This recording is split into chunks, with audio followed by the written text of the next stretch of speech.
4th and 5th grade artists, we are going to start coloring this week to finish up our pop art or pop art. So before we do that, let's do our art mantra.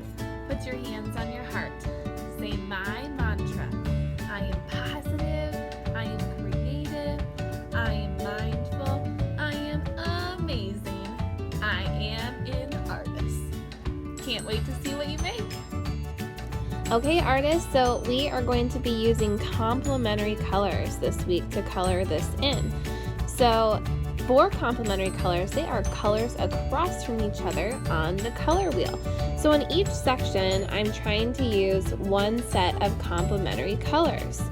So in my background in this top left corner, I am using orange and blue because orange and blue is one set of our complementary colors. Notice when I'm coloring with the swirly texture way of coloring. I'm not coloring it all the way in. I'm filling it in because after I'm actually going to paint over top to fill in the cracks, and it will give us some more texture in our piece than if I were to just color it with oil pastels. Try out this technique if you'd like. If you don't want to use oil pastels, you can also use crayons, colored pencils, markers, even paint if you want to. All of those are options to color in this project, but you have to use your complementary colors. My next set of complementary colors are green and red. So far we've used orange and blue, and now I'm using green and red. What do these colors remind you of? Complementary colors are used in our society a lot because they really help each other stand out. They're so different, which in the art world, that's called that they have contrast. They are so different from one another. While working, I was planning out where I would use my colors next. I decided that I would do red and green in the opposite corner too, and then I would do blue and orange in the bottom right corner to kind of spread my colors out. So here you can see I also added my light green oil pastel into the mix and that peachish pinkish color because I thought when I painted over top it would look more like a pink, which is a lighter version of red. All pink is it has some white added to it, and it originally comes from red.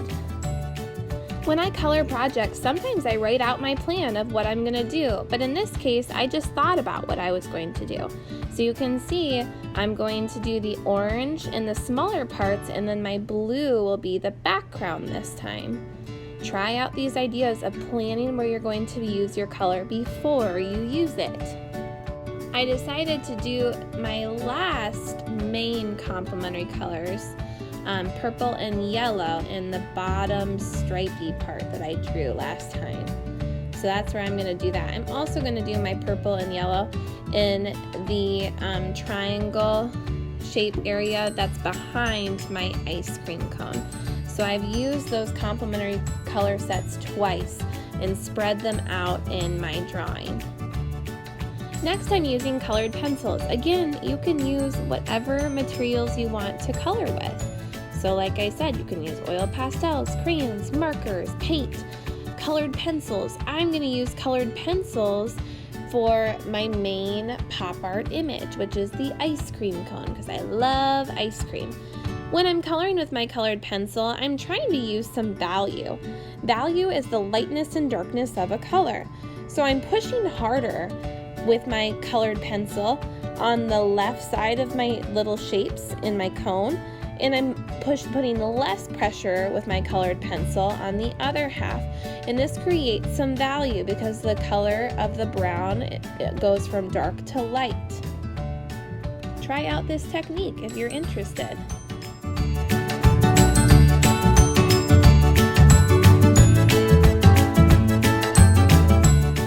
I'm using the same value technique when I'm going to be coloring my dripping ice cream as well. So I tried to pick out colors that I felt like I didn't use that much. So I decided to use some red because I really only used it in the swirls and some of those shapes in the top right corner. And then I also picked out purple, which I felt like I didn't use that much.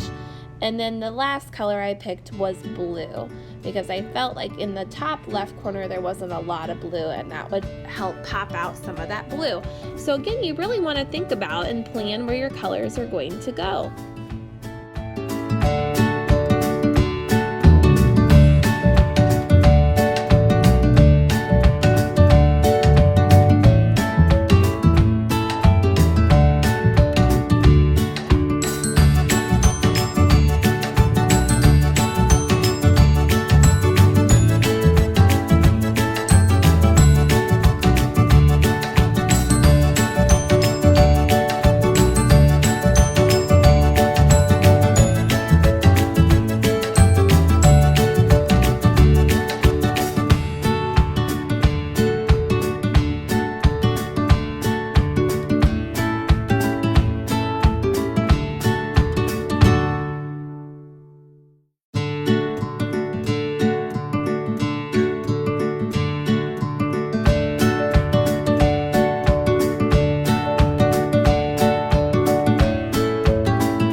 Once I finished using value to color in the cones, I started to paint. So I used my watercolor paint to paint the background so that there was a different type of texture in the background compared to the cone.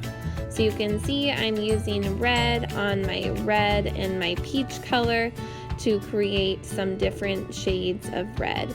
You'll also notice if I use more paint, it will be a darker red paint with my watercolor, but if I use more water, it'll be a lighter version, like a pink color.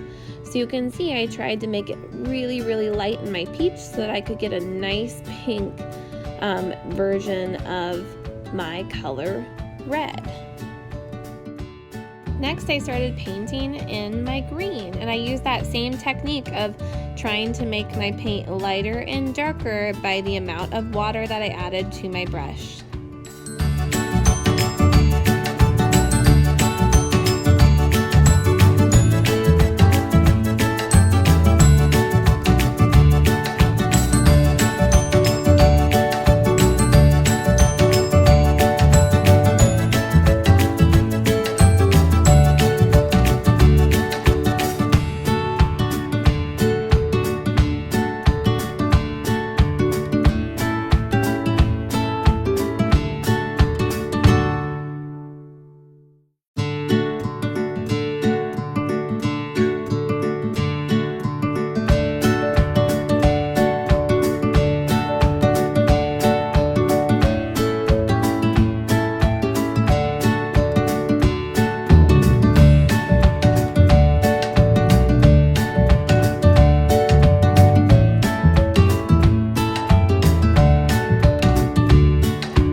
I added a black oil pastel line around my ice cream cone to help it pop out a little bit more, because the ice cream cone is my main part of the piece and everything else is just shapes and colors for a fun background, a fun pop style artist background. So I'm making that thick black line, and then I'm going to take my finger, but make sure your paper is dry when you do this.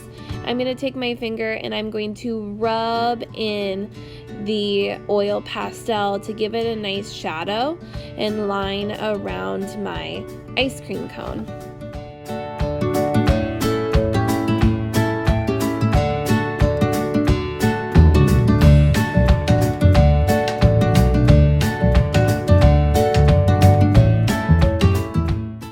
Finish your pop art style artwork.